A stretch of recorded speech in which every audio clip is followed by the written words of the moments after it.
Thank you, Deborah, for your wonderful introduction and your amazing leadership. And can we please have another round of applause and shout out for Ellen Malcolm? Isn't she extraordinary? What a woman of vision. I also want to thank some of your amazing board members, Judy Lickman, who has been a tireless advocate and inspiration, along with Robert Moritz. And I also want to recognize our Secretary of Health and Human Services, Secretary Burwell. Thank you, Madam Secretary, for your great work.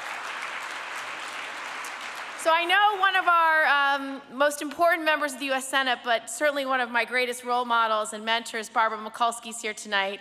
And we are honoring her for her legacy, lifetime of service, and extraordinary leadership. Barbara, you're a constant inspiration to me personally and to the whole U.S. Senate.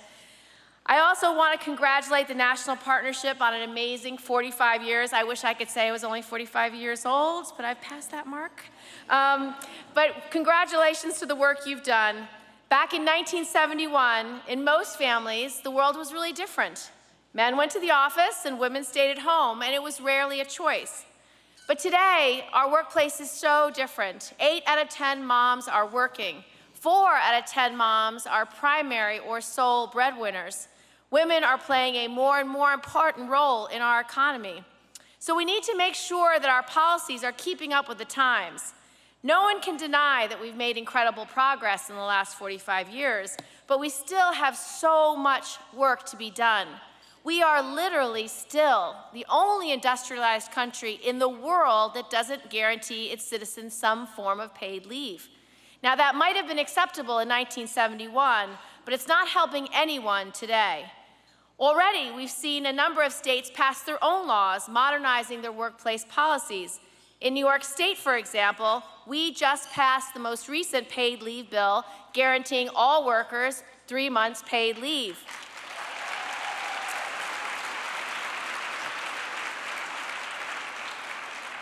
Now, we weren't the first state. There were 3 others before her. But what this means is now 70 million people across the U.S. in these 4 states provide paid leave. So I'm very proud that New York is continuing this strong leadership. But what about the rest of the country? What if you're not one of the lucky ones to live in those 4 states? We need every woman and man in this country to have access to paid leave, not just the 13% who are lucky enough to have it today. Now, as many of you know, I'm a mom with 2 young kids. I have 2 boys, Henry, who's 8, and Theo, who's 12. And so I understand many of the challenges that working families face. But I'm also a senator, and I have a husband who has a flexible schedule. I have resources, I have support, I have flexibility in my own office. If I get a call from school that Theo's had an asthma attack and I need to pick him up, I can cancel my meetings and rush to school.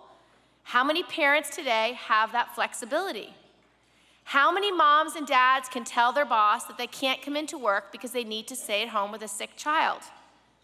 How many parents have someone to support them when they can't make it home on time to make dinner to cook for the kids? We need paid leave in this country because eventually every one of us is going to have those moments, those important or serious life events where we need to miss significant work to take care of our families, or we need them to take care of us. This is something that every business owner and every governor and every member of Congress must begin to realize. Families have babies. Spouses get sick. Elderly parents require care.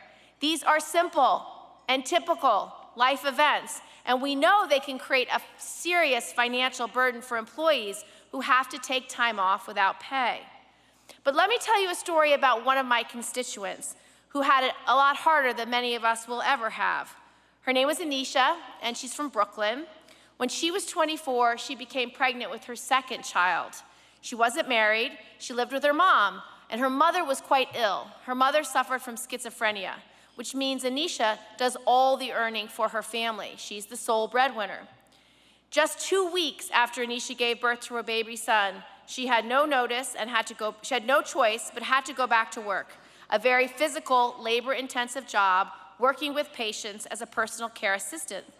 She left her baby at home with her ill mother, and that made Anisha panic. But what else could she do? She told me that she had to make the choice between feeding her family and not feeding them. She had to make that choice. She had no other resources. She was earning $25,000 a day and living $25,000 a year. That would be pretty good. $25,000 a year, and she had to live on 3 credit cards. She didn't have enough food or savings if she missed work for even 1 week.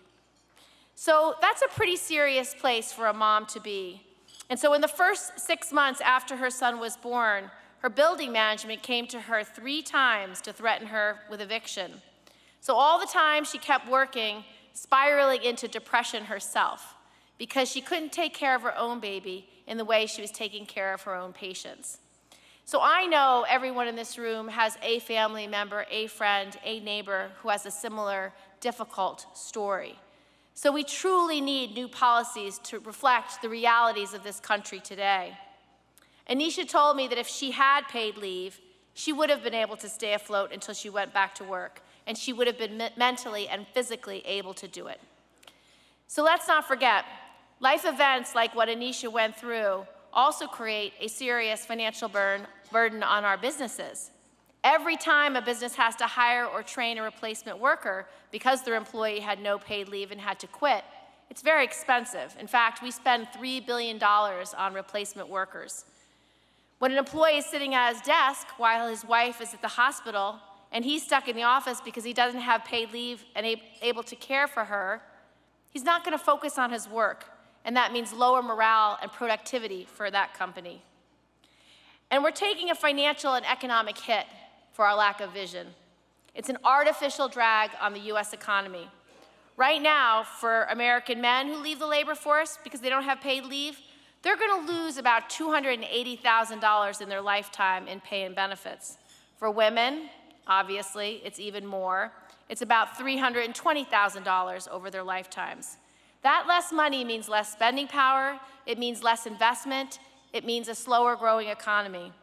So our bill, the Family Act, would provide paid leave to every American worker. Workers would have higher morale, greater efficiency, the best well-trained staff, less turnover, and higher returns, and the more time to take care of their families when they need it most. And it's not expensive. The way we've written this bill, it's about $2 a week in New York that the employee puts into her account and her employer matches. So when I travel around upstate New York and talk to my businesses about it, I ask them very simply, would you pay for 1 cup of coffee a week for each of your employees so that they could have paid leave when they need it? And I can tell you they say they would. It's worth a cup of coffee a week.